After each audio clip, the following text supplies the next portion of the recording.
Olá, sejam todos muito bem-vindos a mais um episódio do nosso Procast, o podcast do Grupo ProScore. E hoje com esse convidado especial, um amicíssimo Hubert Krause.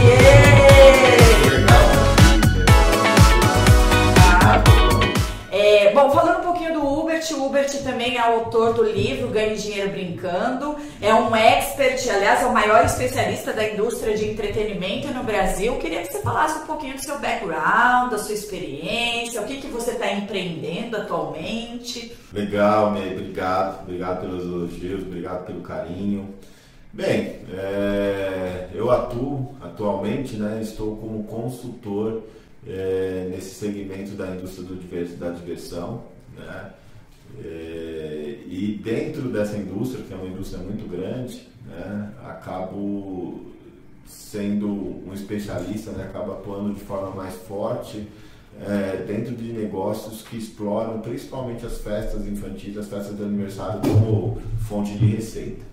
Então, hoje os meus principais clientes são pessoas que querem, que desejam entrar nesse segmento de buffets infantis, casas de festas, parques de diversões, aquele modelo também de brinquedotecas de shoppings ou brinquedotecas que de alguma forma estão em lugares onde tem uma circulação, grande circulação de famílias, e que de alguma forma entendem ali a diversão, principalmente essa diversão familiar, como uma possibilidade de empreender, como uma possibilidade de fonte de receita, e que gostam de empreender nesse segmento. Então hoje eu ajudo muitas dessas pessoas que querem entrar nesse segmento e também ajudo as pessoas que já estão, mas que muitas das vezes estão com alguma dificuldade na gestão, ali no modelo de negócio, e que aí acabam contratando um consultor aí para ouvir palpites. Então... Você é o que mete a colher, então. Você é o que chega já colocando o dedo no bolo, não é o bolo da festa, mas já coloca ali no mundo dos negócios.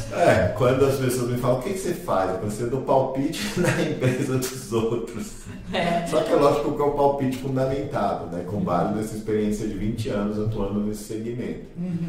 E aí as pessoas também me perguntam, mas você tem buffet infantil, por exemplo? Aí eu falo assim, não tenho, porque o dia que eu tiver, eu vou deixar de ser um bom consultor. Porque eu acredito assim, o fato de eu não ter um meu, eu estou dentro de todos os outros. Então eu sou muito bem recebido por aqueles que já têm, porque não me enxergam como um concorrente. Exato, não tem conflito de interesse, obviamente. Então eu consigo entrar em diferentes tipos de modelos, em diferentes tipos de realidades, em diferentes tipos de modelos, absorver tudo, entender o que está acontecendo em termos de tendência, de novidades, de perceber ali as dores que são comuns, para a maioria, e de alguma forma fazer isso e trazer tudo isso para a minha bagagem, e de alguma forma isso ajuda muito nesse sentido de apontar tendências, Você tem tempo para estudar a teoria e olhar a prática de cada um e adaptar essa realidade. Talvez se eu tivesse ali como empreendedor ali tocando a operação de alguma frente, talvez eu não conseguiria ter esse tempo justamente de estudar, de fazer essa observação mais crítica, mais analítica do que está acontecendo, Como foi o passado, como está o presente e para onde que nós vamos. Quase que uma predição, E aí a gente vai chegar nisso, no alinhamento dos nossos multiversos, o que a indústria do entretenimento tem a ver com a indústria dos dados, do Big Data, e do crédito. Então é óbvio, você como consultor especialista não tira a legitimidade de você não ter talvez o conhecimento tácito do dia a dia, a sua autoridade. Uma das coisas que eu admiro muito em você é essa conexão que você tem para vários aspectos da indústria do entretenimento. E quando a gente fala de indústria de entretenimento, acho que existe essa fábula de que é só a festa infantil. Você trouxe esse aspecto mais societal da comunidade, da vivência em sociedade, em família. É uma indústria que hoje todo mundo tem um olhar para a qualidade de vida. Mas, puxa, a gente sabe também que isso acaba sendo supérfluo, né, Hubert? Assim, você faz quando você tem recurso financeiro, você vai atrás para investir isso como se fosse uma indústria acessória. Queria que você trouxesse um pouquinho mais, né, desse universo que é a indústria do entretenimento, o que engloba? É só buffet infantil, dando esses outros exemplos, e o como a pandemia afetou essa indústria. Tá, eu acho que é interessante primeiro a gente pensar, entender justamente quando a diversão acontece, né? Principalmente esse tempo de lazer. Então, vamos trazer um pouco aqui de sociologia para o nosso bate-papo. Então, imagina, a gente tem ali um dia de 24 horas, não é? E a gente divide esse nosso dia em alguns... prioridades. Em alguns capítulos, né? Por exemplo, parte desse nosso dia a gente tem ali nossas horas dedicadas à nossa... atividade laboral. As nossas necessidades vitais. Então a gente dorme, a gente precisa se alimentar, a gente precisa tomar banho, cuidar da nossa higiene pessoal. Ou não, né? Alguns não. Mas parte do nosso dia a gente se dedica a isso, né? Digamos, as nossas necessidades biológicas. Outra parte do dia, como você falou, tem a ver com a questão da produtividade, né? Então, os estudantes estão se dedicando ali a reter e absorver a informação. Os profissionais, de alguma forma, parte desse dia estão se dedicando ao trabalho, mas principalmente a questão da produtividade. E aí, né, o ideal, né, o sorriso Colgate perfeito. O perfeito seria que parte desse dia também sobrasse para nós, dentro desse tempo livre que a gente chama, desenvolver atividades que nos tragam prazer, que nos tragam satisfação, que é então o que a gente chama desse tempo de lazer. Então, primeiro, é importante que a sociedade hoje cada vez mais precisa desse tempo de lazer, desse tempo livre, para justamente servir como uma válvula de escape. Uma oxigenação, né? Porque cada vez estamos trabalhando mais, né? Precisamos cada vez mais produzir mais e de forma mais eficiente, em menos tempo, e de alguma forma essa grande preocupação, né, essa necessidade de produzir nos faz com que muitas vezes esquecemos dessa parte do lazer e de repente quando a gente vê, a gente percebe-se doente, com burnout. E etc. Então, o tempo de lazer e diversão vem principalmente como também tem uma questão terapêutica aí na situação de vir como uma válvula de escape. Então, eu acho que hoje é imprescindível. Né? Então, a importância dessa questão do tempo de diversão, do lazer, é fundamental para todos nós. Ponto. Então, se existe, digamos, essa preocupação, essa necessidade, e aí outras pessoas de um outro lado entendem isso como uma oportunidade de negócio, falam, poxa, então existe uma indústria aí. Porque existe de um lado pessoas que querem, existe a demanda, e existe de um outro lado pessoas que entendem isso como uma boa oportunidade para ofertar, rentabilizar e ganhar dinheiro com isso.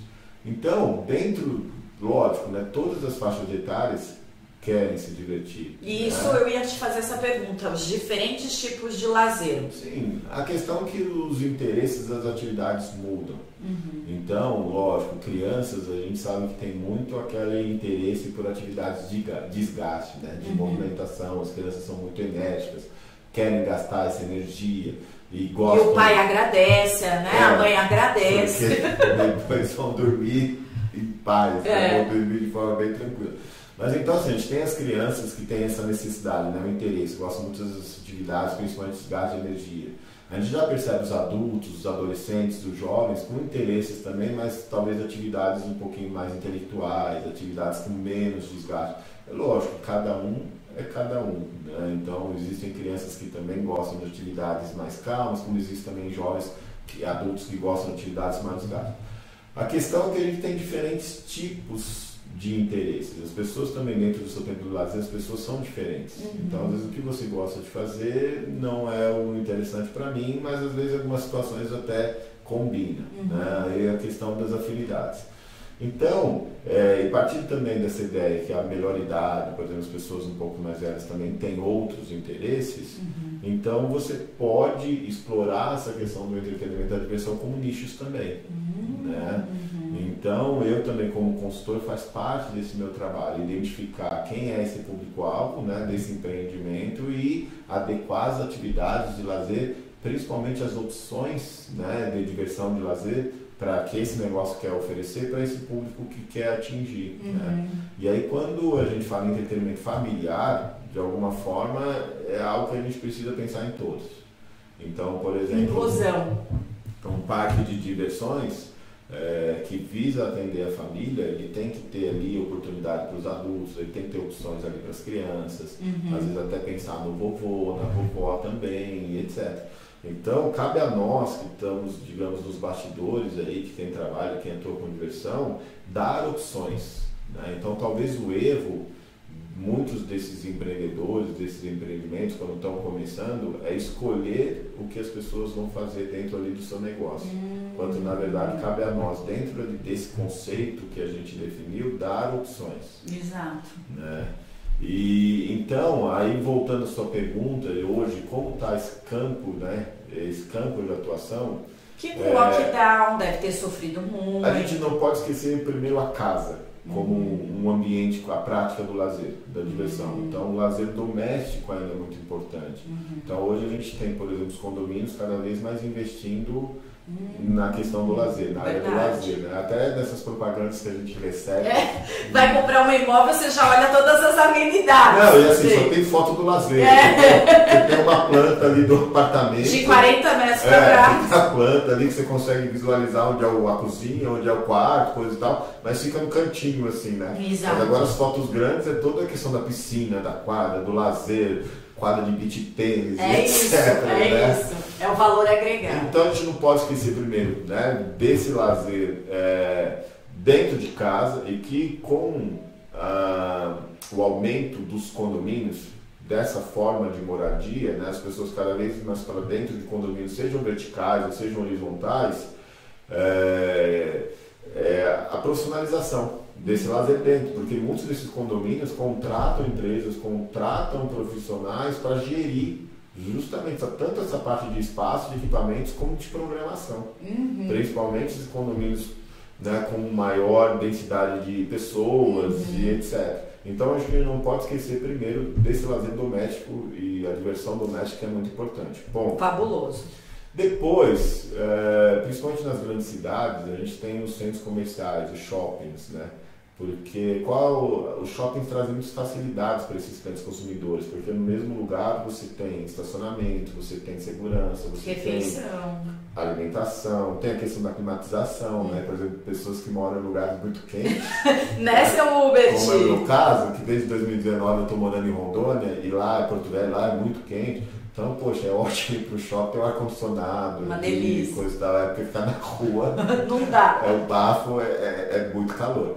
Então, você tem esses grandes centros comerciais, esses shoppings, que de alguma forma, pela facilidade de reunir muita coisa no mesmo lugar, acaba sendo um local de destino, né, para essas famílias. Poxa, então ótimo ir para um local onde eu já posso resolver tudo isso, né? No caso de São Paulo é a Praia do Paulista, né, minha gente? Um shoppingzinho, a gente abre um shoppingzinho. Mas também a gente já percebe, por exemplo, né, o outdoor crescendo. Porque talvez justamente por essa questão do shopping já estarem tantos anos em São Paulo, já virar uma rotina tão comum, as pessoas querem novidade. E aí eu acho que a pandemia veio isso, mostrou um pouquinho isso também, essas opções de lugares mais abertos. Né? Céu aberto, onde você tem uma circulação de ar. Então tem essa proposta do indoor, né, que de alguma forma acaba sendo muito atrativo, porque fora a questão da diversão, tem toda essa outra comodidade auxiliar, que é importante. O externo também, que depois, pós-pandemia, a gente percebe um crescimento, as pessoas procurando esse contato com a natureza, esse contato com o ar livre, então a gente vê os parques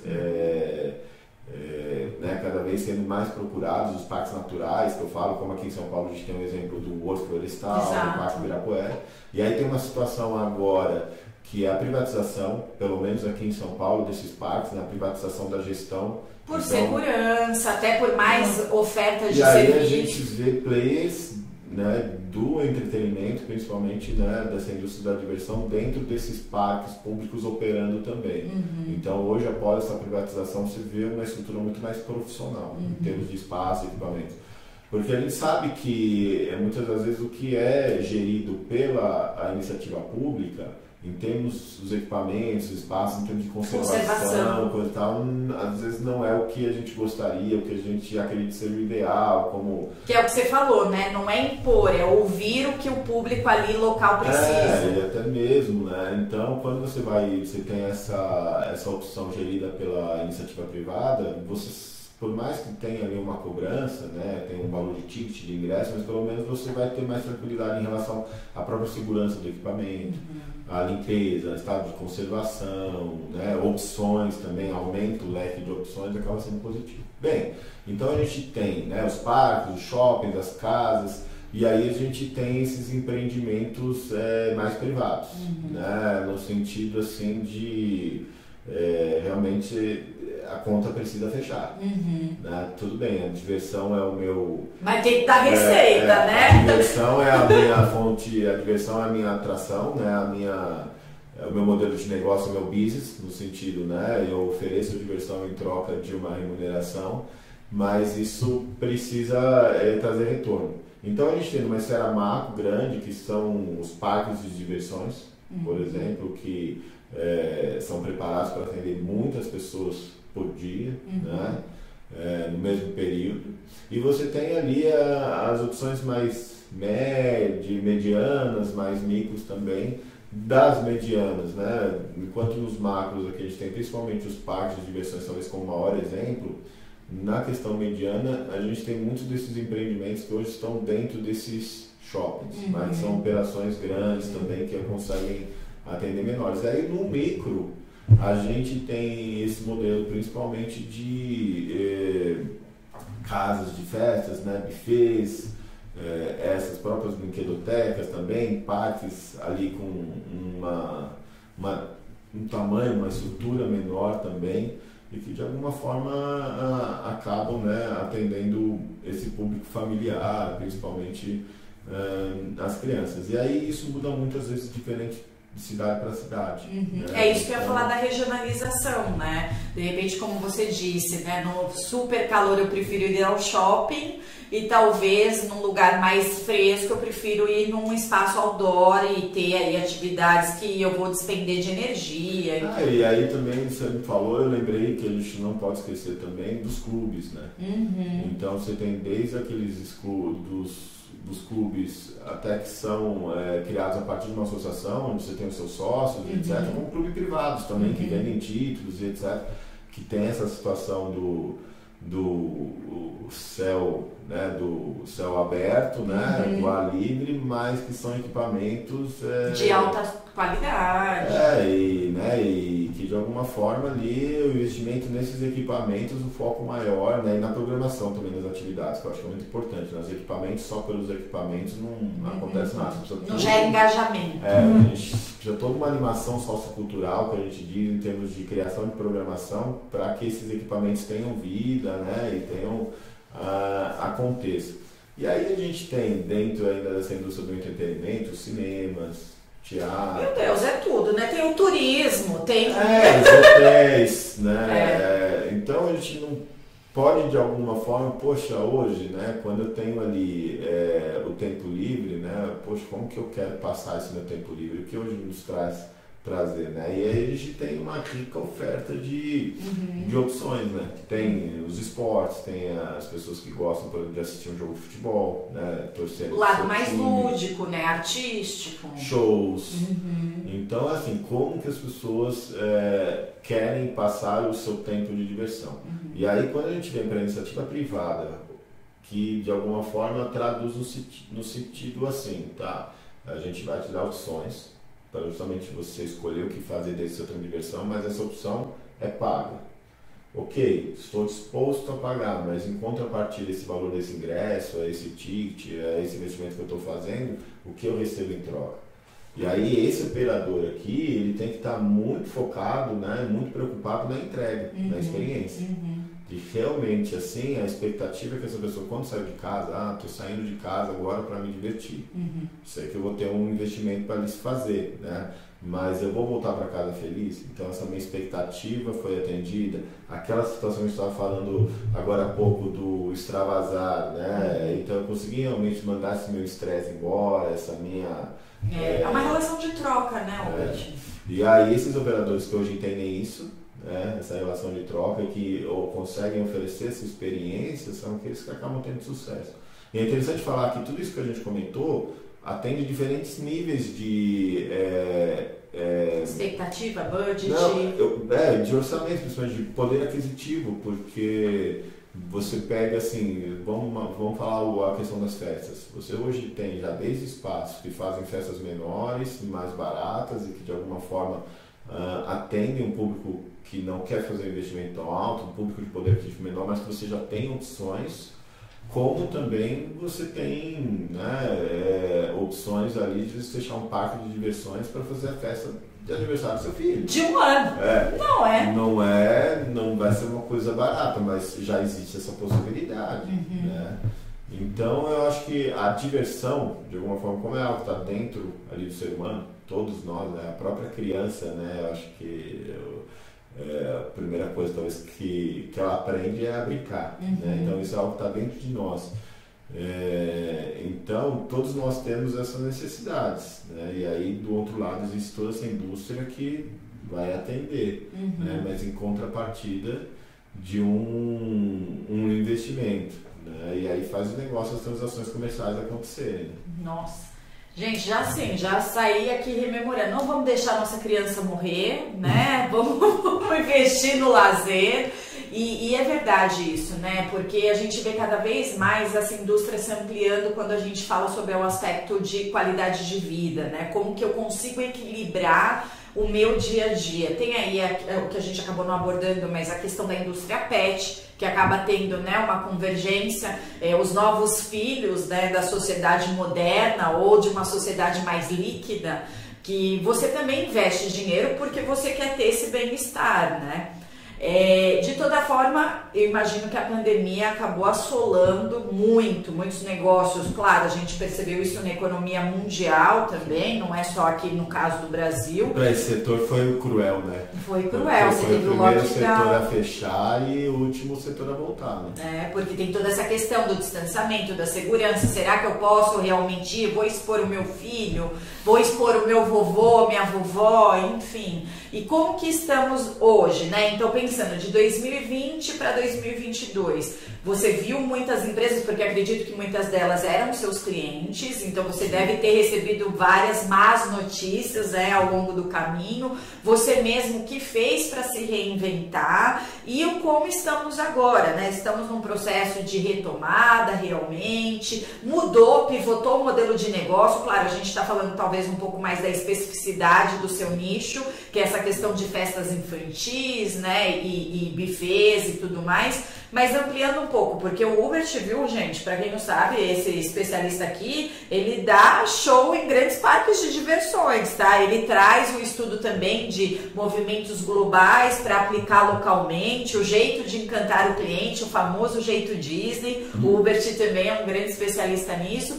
Como que você percebeu essa mudança? Porque a sociedade mudou a mentalidade de consumir também, né? Então, queria que você falasse um pouquinho disso. Vou falar um pouco, uma frase que eu acho que foi clichê nessa pandemia, mas que não deixa de ser verdade, né? Todo mundo aprendeu a dirigir com o carro andando.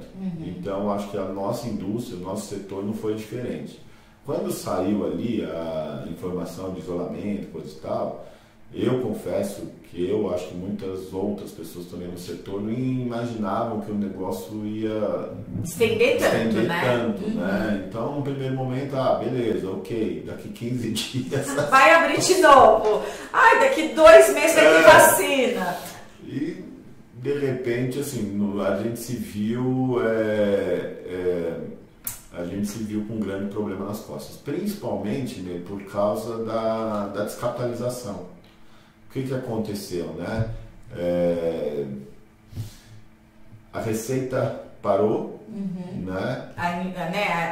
Você, com a operação fechada, os clientes sumiram, né? Compreensível. Então você cancelamento de festa, de você teve assim, essa situação, primeiro, a parada de receita, né, de entradas, aí você teve essa situação dos cancelamentos, quando o negócio começou a se estender, que realmente as perspectivas foram ficando cada vez mais desanimadoras, no sentido do retorno da atividade, da operação da economia, aconteceram esses cancelamentos e etc. Essas devoluções. Então a previsão de receita realocada já assumiu também. Essas devoluções também começaram a acontecer. E aí o que a gente percebe, assim, principalmente dentro desse segmento onde eu tenho uma atuação mais profunda, mais constante, que é esse segmento de buffets, de festas, de eventos, parques e shoppings, a gente percebeu que grande parte desses empreendimentos, talvez a maioria, estejam dentro de imóveis de médio a grande porte.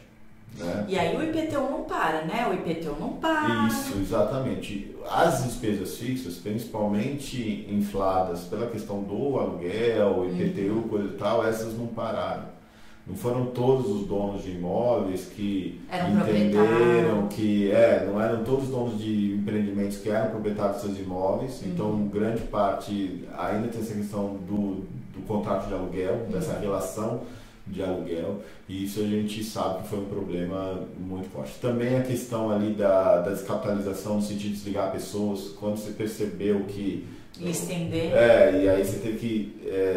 E é um custo, né? Porque mesmo que você tenha um trabalho terceirizado, ok, mas para aqueles que são compromissados via CLT é um custo desligar. E aí você teve que ter esse investimento, desligamento de pessoas, de equipes, principalmente aluguel, que nem todos, como eu falei, proprietários foram... tiveram empatia com seus inquilinos. Talvez também por uma necessidade, também precisavam ali daquele recurso da receita ali para sobreviver e pagar ali as suas contas. Mas isso foi um problema muito sério, né? E aí que o grande, talvez, maior dor de cabeça assim, para os empreendedores dentro desse segmento foi justamente essa coisa da descapitalização, né? De repente ver a receita parar de entrar completamente, mas as despesas não. Beleza.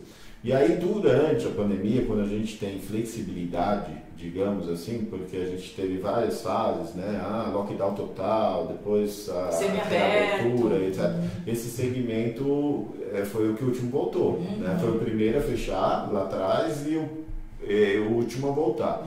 Mas quando ele começa a voltar, com essas restrições, coisa e tal, a gente percebe um público ainda, consumidor, muito com medo, com muito receio. Será que está higienizado? Será Medo que é seguro? De contaminação, medo da repercussão negativa que poderia estar. Então, por exemplo, né, a questão das festas.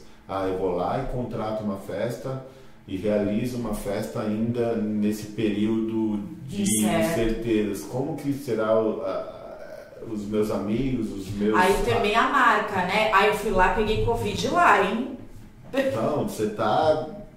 exatamente como você está pensando, as pessoas também pensaram, né, nessa época. Então, mesmo às vezes ali já autorizado a trabalhar, ainda você tinha esse receio por parte dos clientes muito forte, né? Receio também às vezes, porque na televisão, né, na mídia de forma geral, se falava muito do fechamento das empresas dentro desse segmento ao longo desse período. E aí isso também causou um medo nas pessoas, assim, no sentido, mas será que eu vou lá, compro uma festa, por exemplo, pago antecipado, e será que realmente a empresa vai existir até a data dessa festa? Exato. Você trabalha com isso, acho que você consegue. E eu vi, né, um estudo da ProScott saiu, né, em 2020 e 2021, mostrava, obviamente, encolhimento de várias empresas. Por outro lado, havia uma abertura de empresas para alimentos e bebidas, porque todo mundo começou a querer ter o lazer dentro de casa, considerando que a gente quer ter conforto, comida de conforto. O delivery estourou, então muito bar, restaurante que fosse para produzir uma marmita, um fast food local ali regional. E aí dentro dessas ideias, assim, você perguntou durante assim, a pandemia, nessas oscilações, a gente teve não o surgimento, mas a gente teve uma alavancagem das opções online também de diversão. Isso eu ia te perguntar, né? Porque a gente viu estourando, começou essa procrastinação de tomada de decisões difíceis, ou seja, não é 15 dias, a gente volta. Não é 2 meses, aí eu assumo mais uma renovação de um contrato de aluguel. Não vou mandar embora porque vai que volta, eu até o contratar, e aí a gente vai percebendo que o buraco vai ficando maior, né? E claro, para todo cidadão e para empreendedor, empreender já não é fácil, mas com toda essa situação piorou. A gente viu uma indústria se reinventar, que foi as lives, o QR Code nas lives. Como que isso para você também refletiu? Então, olha só, né, que interessante. Se você for ver, a necessidade de diversão durante a pandemia não mudou. Talvez pelo contrário, é que as pessoas perceberam que, poxa, eu preciso extravasar de alguma maneira, porque as empresas, de alguma forma ali, cobrando a sua produtividade ainda dos funcionários, né? Talvez até mais, porque você tinha um desafio ali de achar fontes de receita. Mesmo que fosse dentro do online, as pessoas em casa, trabalhando remotamente, coisa e tal, mas a pressão por produtividade ali continuou, até mais. Então, dentro desse tempo livre, as pessoas também continuavam tendo essa necessidade de, né, ter ali um momento de prazer, de diversão. E aí, você tem que criar as opções, como eu falei, né? Cabe a nós, profissionais que estão nesse segmento, dar opções. Então, quais as opções que nós vamos dar para essas pessoas nesse tempo? E aí a gente tinha essa limitação de não pode sair de casa, a limitação que não pode ter contato com outras pessoas. Então foi restringindo, né? E cada vez aumentando maior nosso desafio.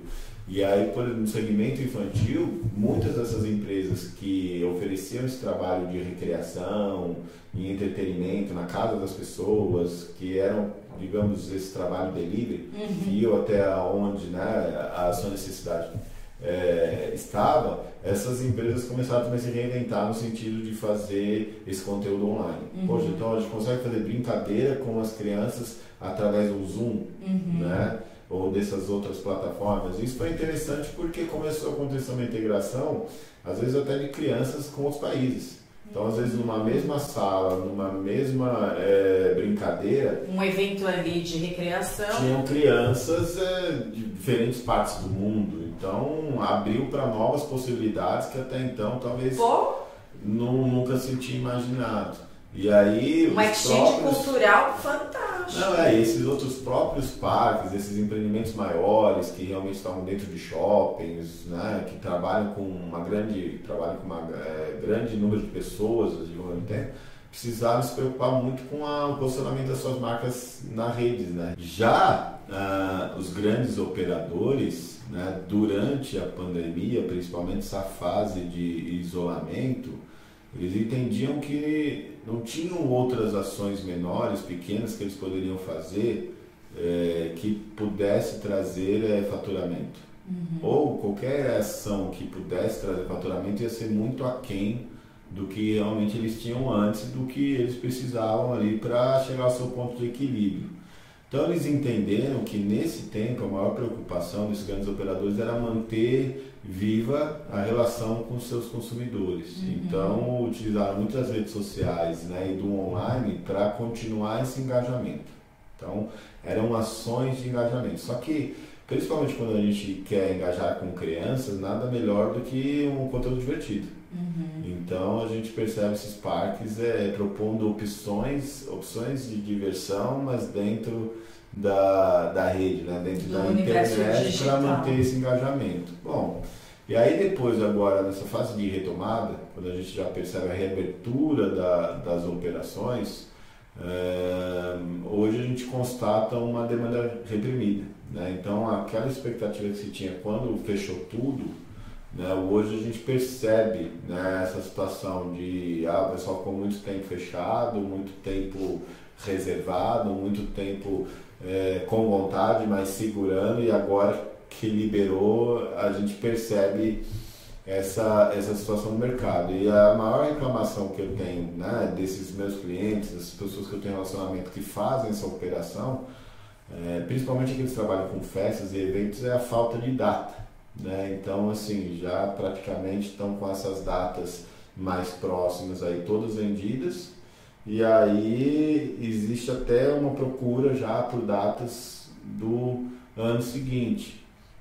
E aí hoje a reflexão, o receio que esses operadores têm, principalmente em relação à venda dessas datas que ainda estão distantes, pelo menos para o ano de 2023, é em relação à questão dos reajustes. Né? Então sempre me perguntam, o que eu faço? Eu abro já a minha agenda, mas eu tenho receio de vender com o preço atual e depois lá na frente eu perceber que esse preço de venda que eu fiz tem um estouro, né? Não foi bom para mim no final em termos dos custos, das coisas que aumentaram muito, ou não, eu já começo a vender, mas eu acrescento um reajuste, coisa e tal. E esse reajuste é com base no quê? Né? É uma pergunta que eu agora faço para você, né? Que é uma super expert nessa situação. Poxa, o reajuste de uma inflação, né? Uma inflação média seria suficiente, né? Então vamos aplicar, por exemplo, 10%. Então não tem problema você vender datas por ano que vem, mas desde que você acrescente 10%.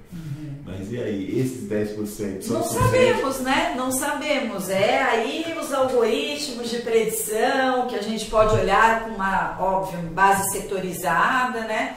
Porque a gente também está num cenário político, né, Hubert? Então, quando eu digo cenário político, é um ano de eleição, muita coisa muda, tem a guerra, né, que fatidicamente acaba afetando mesmo. Mas, de fato, você falou 3 pontos aqui que eu quero voltar e retomar. Primeiro, então, óbvio, a gente viu toda uma indústria se moldar a uma situação por conta da pandemia, né? Que doeu. Só uma situação interessante que antes da pandemia, quando eu ia visitar clientes em operação para desenvolver um trabalho de consultoria, o diagnóstico, né, na maioria dos casos, mostrava que eram erros internos de gestão. Então, na gestão, eram fatores internos, né? Naquela análise SWOT que a gente costuma fazer para analisar cenários estratégicos, ficava muito claro que eram problemas internos de gestão, ou gestão de pessoas, ou gestão financeira, ou gestão operacional, mas eram problemas internos. Com a pandemia, isso inverteu, porque os fatores externos, né, no sentido, por exemplo, muito essa questão da proibição ou não, eram decisões políticas. E a gente percebia que em alguns estados, algumas cidades, o retorno era antes, em outras cidades o retorno era depois. Não teve um padrão. Não. Então tinha uma questão política, que é um fator externo, que você não tem controla. Tinha também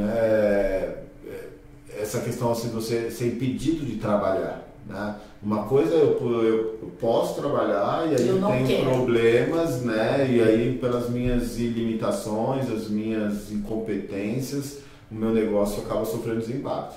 Outra coisa é você não conseguir trabalhar por fatores externos, onde simplesmente você recebe ali, né, uma proibição e ponto, a partir de agora você fecha e Deus sabe quando você vai voltar. Então isso foi é isso que você está falando, né, da questão do cenário político, de guerra, coisa e tal.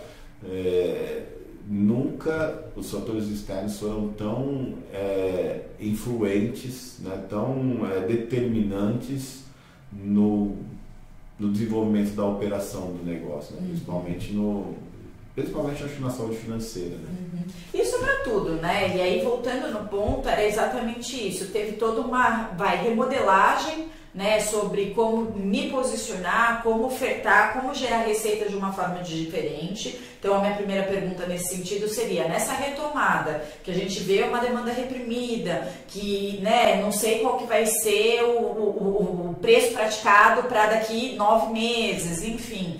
Existe uma hibridização, ou seja, muito desse processo de transformação digital que também está ali, eventualmente como uma oportunidade de fazer uma pré-festa, um esquenta no digital e depois vai só o mínimo de pessoas para o presencial. Então esse é um primeiro ponto. Quando a gente fala de dor reprimida, né, essa vontade, é uma questão muito do ser humano mesmo, a gente pendula muito, né, quando você tem um processo de impedimento, você quer ir para um processo de liberdade para compensar esse tempo, e o que eu ia te perguntar o povo está querendo mesmo, né, todo tipo de consumo? E o terceiro ponto seria, óbvio, como que as nossas duas indústrias se conectam. O que acontece que hoje, poxa, eu tenho interessados e você falou muito bem, eu vendo isso, mas a gente tem uma população super endividada, né? Porque não foram só os negócios que sofreram, a gente tem uma sociedade que na pessoa física, o cidadão tomou o dinheiro porque também evitou tomar decisões difíceis, de cortar talvez uma carne que poderia ter cortado antes, no orçamento familiar, etc. Então, queria que você discorresse nesses três aspectos aí. Vamos lá. Primeira situação, né? Se esse modelo online, offline continua, né? E a gente tem essa questão do metaverso. Isso, digital. Se a gente buscar na questão conceitual, assim, no sentido que, né, esse tempo de lazer e diversão é o tempo que você passa dentro do seu tempo livre para buscar algo que te traga prazer e satisfação. Hoje já existem inúmeras opções de diversão dentro desse mundo online que me tragam prazer, que me satisfazem. Então, atendem a premissa básica. No offline também. Então, como combinar? Então eu acho que não vai existir rejeição. As pessoas de alguma forma vão pensar, me traz prazer, me satisfaz, me ajuda nessa questão da válvula de escape para o estresse, independente da forma, ok.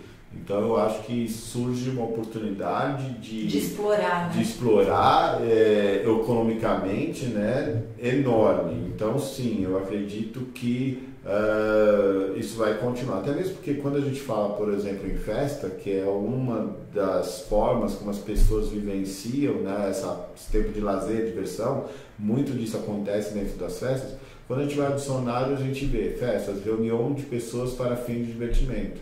Então, se a gente consegue reunir essas pessoas, seja num ambiente online, num ambiente de metaverso, seja num ambiente offline, presencial, dentro de um espaço, de uma estrutura que foi pensada e planejada para aquilo, ótimo, uma coisa não elimina a outra, né? Então hoje, por exemplo, a gente já tem assim, situações em festas, onde uma festa presencial, onde está acontecendo uma festa infantil ou um casamento num espaço, e ali você tem uma televisão, você tem um notebook ali conectado a uma dessas plataformas de teleconferências, aonde o anfitrião ali da festa, né, o pai, a mãe do aniversariante, ou então os noivos, disponibilizam um link para todos aqueles convidados, para todos os amigos. Então quem não pôde ver, entra naquele determinado dia, naquele determinado horário que a festa está acontecendo, entra no link que você vai ter uma visão geral do que está rolando.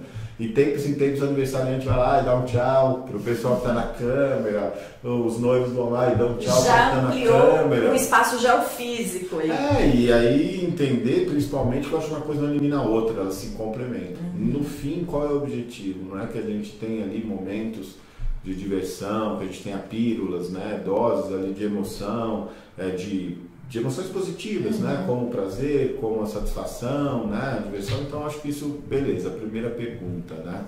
A segunda pergunta foi... reprimido, que a galera agora, não, vamos, tô com sede, fiquei muito tempo em casa, não tenho agenda, e a história do pêndulo da sociedade, né? Então, o que você percebe que tem sede? É sede de festa? É sede, ou é sede das duas coisas? Eu acho que as pessoas estavam com sede principalmente do contato presencial. Sabe? Acho que tem um exemplo isso que ilustra, você vai concordar comigo. Antes, né, da pandemia, era muito natural a gente chegar, conhecer uma pessoa e dar um beijinho, um abraço, né? Eu sou pegajosa, né, Hubert? Que eu já chego a abraçar. Mas hoje fica aquela situação estranha. Você faz assim, você não sabe o que dá a mão, você dá beijo. É como se a gente tivesse que reaprender, né, isso, né, a socializar. E só pelo cumprimento hoje a gente já tem ali uma situação que nos traz diferentes reflexões, né? Olha como nós mudamos a nossa vida, né? Como a gente, o que a gente abriu mão da coisa talvez mais natural possível. Verdade. Né? Que é essa questão do relacionamento, do contato. Então eu acho que principalmente as pessoas estavam com sede justamente dessa construção dos relacionamentos, né? Principalmente desse encontro presencial, né? Nós, seres humanos, essa troca física, fomos feitos para viver em sociedade, né? Principalmente ter esse contato. Você pode ver até a reprodução, né? Como é a reprodução humana. Precisa desse contato físico. Então, se não existe esse contato físico, a humanidade não existiria. Então, só para a questão da mãe natureza, dessa questão da natureza, eu acho que isso ficou muito claro. Então, existia essa sede sim, principalmente desse contato presencial e principalmente de ter momentos, oportunidades onde realmente a gente pudesse esquecer, sabe, trabalho, pudesse esquecer guerra, pudesse esquecer economia, eleição, justamente tudo isso para extravasar, né? Principalmente todos esses problemas, essas emoções negativas e nos abrir, nos permitir a receber ali essas oportunidades positivas e essas emoções positivas. Então acho que isso é a minha visão, é como responderia, né? As pessoas principalmente estavam com sede de ter essas oportunidades para viver esses momentos prazerosos novamente. E aí o superendividamento seria o terceiro ponto que eu questionei, né? Claro. O que a indústria faz para prevenir possíveis inadimplências, visto que, claro, todo negócio precisa de base de dados, todo negócio precisa entender o seu posicionamento, cada empresário, cada empresa tem um apetite de risco diferente, tem o tamanho de bolso diferente. Então, porque essa indústria, como todas as outras, precisa otimizar os seus recursos, né? E aí, nesse cenário da indústria da diversão, que eu percebo com feedback em relação aos meus clientes, estando ali dentro do negócio deles, entendendo as dores, que justamente a pandemia provocou essa demanda reprimida. Então, o que acontece? Todos os operadores estão com muito leads, que são aquelas pessoas interessadas ali no teu negócio. Entretanto, justamente por essa condição financeira e inúmeras outras condições que influenciam na decisão da compra, que é desde poder aquisitivo, desde localização, desde disponibilidade, se você tem realmente aquilo que eu procuro, sinergia entre todas essas situações, fazem com que muitas das vezes quem está ali no time, nos bastidores da empresa que precisa fazer a conversão desses leads, se perde. Porque se o problema não é lead, no sentido de pessoas interessadas no que eu ofereço existe, porque todo mundo quer, mas eu tenho que entender desses leads, quem realmente tem potencial para converter e quem não tem. Porque senão às vezes eu tenho ali um time de vendas, por exemplo, que fica muito dedicado, que direciona muita energia para um público ali que dificilmente vai converter. Agora, se eu tivesse essa informação, que é onde nossas empresas, onde nossas indústrias se conectam, porque você tem essa inteligência. Um birô de crédito, um birô de informação tem dados, e dados hoje a gente traduz em inteligência. Eu penso isso, né? Empresas que têm métricas, que têm dados, têm inteligência, né? E aí conseguem tomar decisões estratégicas muito mais fácil. O que a gente percebe nesse mercado ainda é que a falta desses dados, a falta de sistematização e organização desses dados fazem com que muitas decisões ainda sejam tomadas no achismo. Na intuição, né? Na famosa intuição. Eu acho, poxa, mas é uma indústria que move milhões, é uma indústria que existe uma demanda, é uma indústria que tem muito potencial e que tem grandes players operando, e que se esses pequenos e médios não entenderem a importância dessas tomadas de decisões, da análise desses dados, dessas métricas, vão ser engolidos por esses grandes que já entenderam. E que talvez sejam grandes justamente porque entenderam isso antes que os outros. Né? Então, em termos práticos, né? O que eu falo para esses meus clientes? E hoje todo mundo usa o marketing digital como vitrine, né? Na verdade, como ferramenta para prospecção de clientes, tanto os grandes, médios quanto os pequenos.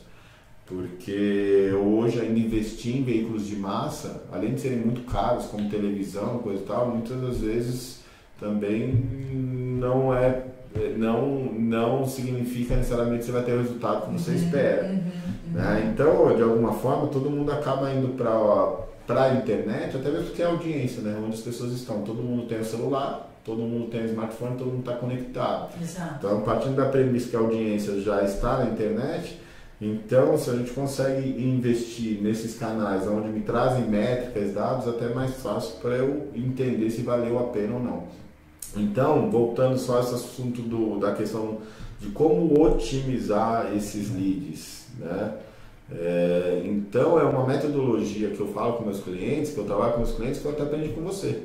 Né? Em outras tantas reuniões, em outros tantos papos que a gente fez, assim, a gente fala assim, Hubert, nada melhor do que pegar, por exemplo, a base antiga que esse cliente tem, os contratos. Né? Sim. Vamos pegar esses contratos aí, o exercício dos últimos 2 anos, talvez 1 ano antes da pandemia, onde a situação era mais o normal, né? E vamos entender, com base nesses clientes que já passaram aqui, quem é esse cliente. Perfil, arquétipo. Exatamente, e aí com base nisso, poxa, se eu sei esse meu perfil, esse meu cliente, esse meu arquétipo, depois quando eu consigo identificar esse perfil nesse mar de leads que eu tenho e dar mais prioridade, dar mais tempo, mais energia para esse, será que eu não vou ter conseguido uma conversão melhor? E aí, poxa, é incrível, Melissa, todos os clientes que eu tenho feito essa metodologia, justamente de análise de perfil de cliente, entender quem é, e depois conseguir decifrar no mar de leads quem tem mais perfil e quem não, né, tem menos, a conversão aumenta, né? Porque é otimização, porque digamos que a equipe de vendas ali eu tenho, o vendedor bem treinado eu tenho. Então depois que ele sabe quem é o cliente que ele quer, é só ele fazer o que ele já sabe fazer. O problema é que às vezes ali é tanto lead e tanta atenção, é o que você falou. Às vezes eu tenho que cuidar do fornecedor, eu tenho que cuidar do possível interessado que vai ser cliente, eu tenho que cuidar do funcionário, e quando eu vou olhar para esse possível interessado, quem que eu priorizo? É o que a gente fala, você trouxe muito bem, né? Dado é o famoso novo petróleo, eu brinco que é a nova batata frita, porque eu sou suspeita, adoro uma fritura, mas é o que o dado gera de conjunto informacional para um insight, para uma inteligência que vai, obviamente, trazer robustez na tomada de decisão. E aqui, óbvio, né, dentro desse background que nós temos, essa régua que você prioriza não só a propensão à venda, mas também o potencial risco de crédito, ou seja, eu faço uma festa de 5 mil, faço uma festa de 10 mil, essa pessoa tem poder de compra porque existe ainda uma mistificação de que o score alto é alguém que pode comprar algo de maior valor, né? Então esse trabalho conjunto é muito importante, por quê? Porque é uma rotulação que não é verídica, porque uma coisa é poder de compra, outra coisa é você ter um histórico muito bom de um bom comportamento financeiro, que é traduzido numa política aí, matemática do score. E é por isso que eu queria te perguntar, se temos aí brasileiros super endividados, temos uma condição de demanda reprimida, temos todos os tipos de orçamento, porque a gente sabe que o Brasil, além de proporção continental, tem uma diversidade aí de fluxos financeiros familiares, né? Eu diria, nessa retomada, dentro do processo que remodelou, teve uma mudança, por exemplo, microfesta, o que aconteceu? Se eu tenho um orçamento limitado, mas eu tenho uma vontade, né? Eu faço parte hoje de uma plataforma que é um marketplace de festas chamada Festou, né? E a Festou hoje, ela tem várias soluções, assim, né? Tem várias aplicações. Mas uma delas é a festa compartilhada. E aí a festa compartilhada eu acho que resume e traduz perfeitamente esse exemplo que você falou da microfesta. Então o que se percebeu, tá? Vamos primeiro analisar o comportamento do consumidor, tá? Em relação a festas, por exemplo, pós-pandemia. Aglomeração de pessoas não é tão legal, então, poxa, talvez eu consiga uma alternativa, aglomerar menos pessoas, melhor. Então, o que isso quer dizer na prática? Festas, de alguma forma, a procura por número de convidados nas festas diminui. Porque é uma forma... Festas menores, né? É uma forma de aglomerar menos pessoas.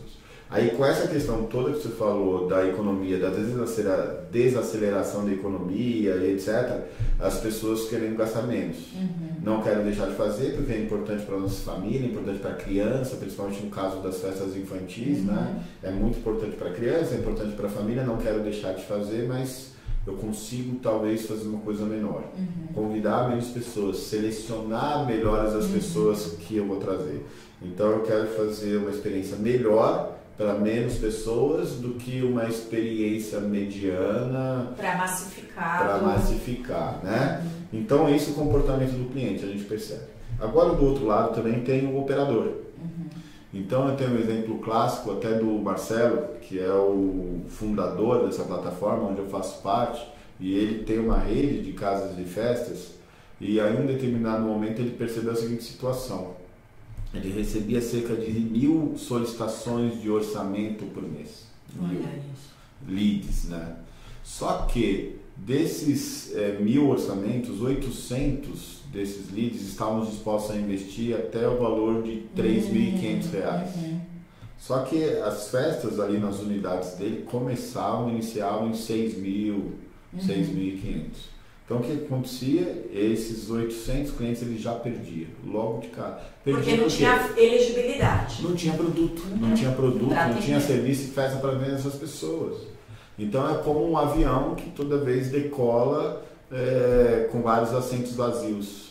Né? O ideal é que o avião sempre, toda viagem que o avião faça, ele vá lotado, ele vá na sua capacidade máxima. Como ideal seria das indústrias também, né? As indústrias rodando com a sua capacidade máxima. E acontecia isso com os bufês dele, assim, muitas das vezes fazendo operação, fazendo festas, mas sempre com uma capacidade bem menor do que realmente ele poderia atender, né? Então, poxa, mas entendendo, aí nasce a inovação, né? A partir da observação do comportamento das pessoas. E aí, olhando de fora, se percebe, nossa, existe aqui uma demanda que procura festas menores e que muitas das vezes esses espaços que hoje realizavam festas são engessados, exigiam um número mínimo, coisa e tal, que estava bem diferente do que essas pessoas queriam, né? Imaginavam. Como também existia ali uma capacidade ociosa, né? Então como que eu posso fazer uma situação onde eu consiga reunir diferentes interesses, né? Diminuir os conflitos, né? De interesses entre quem procura e quem oferta, e qual produto então que eu poderia criar, né, para oferecer alguma coisa para esse mercado que até mesmo eu estava perdendo por não ter produto ou serviço. E aí nasce então a ideia da festa compartilhada. Se você for ver, é um modelo de festa super comum já em aqueles operadores, principalmente de shoppings, restaurantes, pizzaria, provavelmente talvez na sua infância. Ai, eu lembro, eu adorava quando assim, né, não quero citar nomes, mas já... Jack in the Box, que nem tá mais no país aí, né? Mas eu também adorava que você ia lá fazer no fast food, a festinha com outras crianças. E assim, você tinha essa mesa ali, onde você fazia sua refeição, cortar o seu bolo, mas a área de brinquedos era uma área compartilhada. E aí o brasileiro sempre entendeu isso, aceitou isso muito bem, principalmente nesses parques mais públicos, esses restaurantes, coisa e tal. No caso das casas de festa, talvez por nascerem atendendo uma demanda de festa exclusiva, durante o processo ficou mais difícil fazer essa quebra de paradigma. Ainda se tem a dificuldade de entender essa quebra de paradigma, mas quando você começa a entender que existem pessoas procurando opções, festas menores, existem pessoas que não fazem festa em razão do alto custo. E aí quando você cria um produto ou serviço que você consegue democratizar, no sentido assim, não, as pessoas com menor poder de investimento vão ter a oportunidade também de fazer festa, mas ao invés de fazer uma festa para 50, 60 pessoas, vão fazer com 10. Sim. Que esse público de alguma forma já fazia essas festas nesses outros lugares, né? Nesses fast foods, nesses restaurantes, e que agora tem a oportunidade de fazer uma festa num local feito e planejado para aquilo, né? Com todo o know-how, expertise pronto para aquilo. Porque o know-how de um restaurante é a alimentação.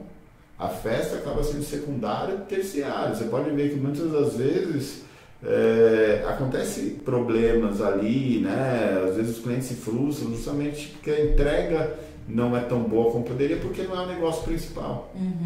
Mas resolve se fazer como talvez um complemento de receita, coisa e tal. Quando você vai para um empreendimento específico, tem todo o know-how, expertise, coisa e tal, a tendência é que aqui funcione muito bem. Então você pega esse público que agora tem condições de fazer, né? Existe a possibilidade com aquele que procura também uma outra alternativa, uma coisa menor, poxa, você tem um match aí bem legal. E um empreendimento também, um operador que seja disposto a fazer isso também, né? Ter ali umas pequenas adaptações, mas que é extremamente viável. E aí quando acontece essa equação, dá muito certo, é bom para todo mundo.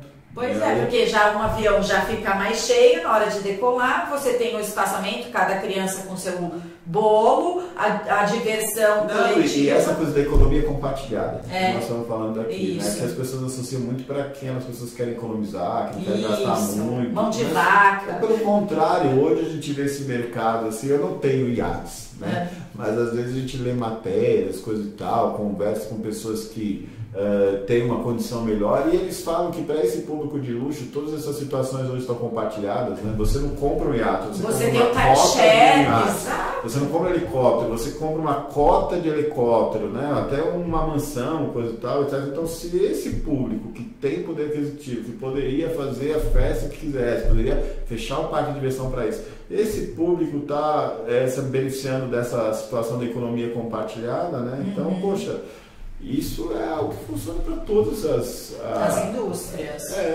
Essa cultura, né? Então é uma coisa que a gente começa a perceber também, aí nascem o quê? As fantechs. Né? Eu ia te perguntar isso. O que são as fantechs? São essas empresas que hoje exploram essa questão, né, da diversão. Quando eu falo explorar, é sempre no bom sentido, né? Como entender isso como um negócio, que existe uma transação comercial, né?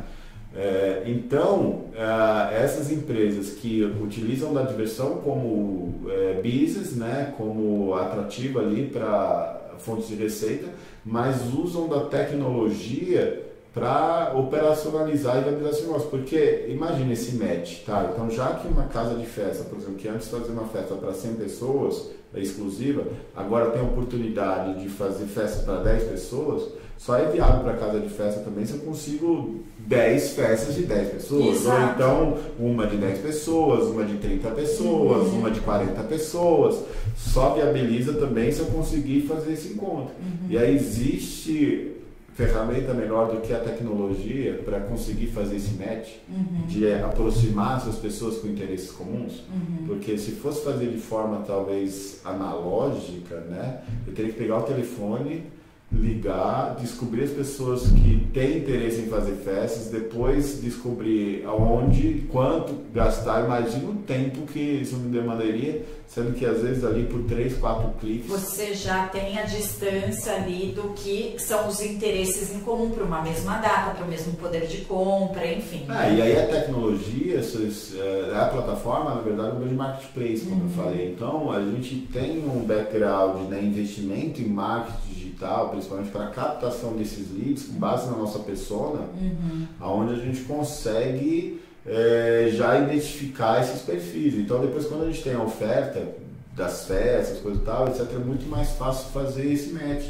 Mas isso só é possível, esse cenário, esse mundo só é possível com a organização desses dados. Pois é, eu digo que a tecnologia... E eu digo isso, a tecnologia ela potencializa resultados, claro, né? A tecnologia com uma experiência, né? Olhando o dado, fazendo toda uma criticidade em cima disso, porque querendo ou não, todo mundo quer gerar eficiência operacional e financeira e colocar a roda para girar, né, Hubert? Bom, estamos chegando quase aqui no final do nosso bate-papo, que... Olha, é o primeiro, né? É o primeiro, vou fazer lá. Não, porque assim, é muita coisa. Você depois vai no meu podcast. Ó, gente, inclusive eu vou deixar depois aqui as indicações para seguir. Você já quer fazer o seu jabá? O podcast chama Podcast Entreter. Então é no meu canal do YouTube, que é Consultoria da Diversão. Aí. Então. E assim, até eu ia te perguntar isso, a gente está chegando nesse, né, finalzinho aqui. Eu sei que você também já está aí para lançar mais um livro, né? Que você ficou nessa pandemia. Quando que a gente espera essa novidade aí? Vai demorar um pouquinho ainda, não é tão simples assim, porque a gente começa a escrever, aí depois tem outro insight, e aí quando a gente vê toma uma proporção muito maior. Mas assim, o que eu posso dar de spoiler, eu ainda não posso prometer prazo, nada, porque ainda está bem numa fase ainda de construção. De curadoria, né? De curadoria ainda. Então assim, mas o que eu posso adiantar, que foi a minha reflexão, principalmente durante a pandemia também, a pergunta é, será que a diversão, né, a gente pode provocar ela de forma intencional? Ou vamos ser sempre reféns de uma diversão espontânea? Né? Então, por exemplo, nesse nosso bate-papo, eu tenho que esperar uma situação que possa vir a acontecer do nosso bate-papo, que me provoque ali uma sensação, uma emoção de diversão, ou aqui, intencionalmente, assim, eu posso já arquitetar uma situação dessa e provocar para que isso aconteça. E depois, eu sabendo disso e como fazer, colocar isso em diferentes momentos da nossa vida cotidiana, principalmente naquelas tarefas que a gente precisa fazer, mas que a gente acha chato. Pois é, de repente, né, uma gamificação ao longo das minhas responsabilidades, você até falou do meta.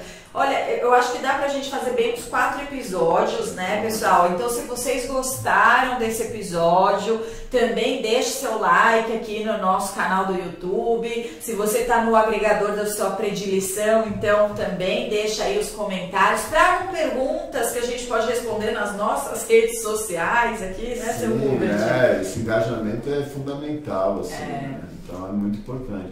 Então é isso, assim, essa minha reflexão, esse meu próximo trabalho do livro vem para mostrar como fazer, né? Como trazer um pouquinho mais de diversão para o nosso dia a dia.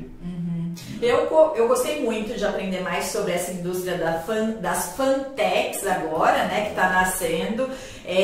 A gente costuma dizer aqui, né, o que é tech, o Score conecta, não é mesmo?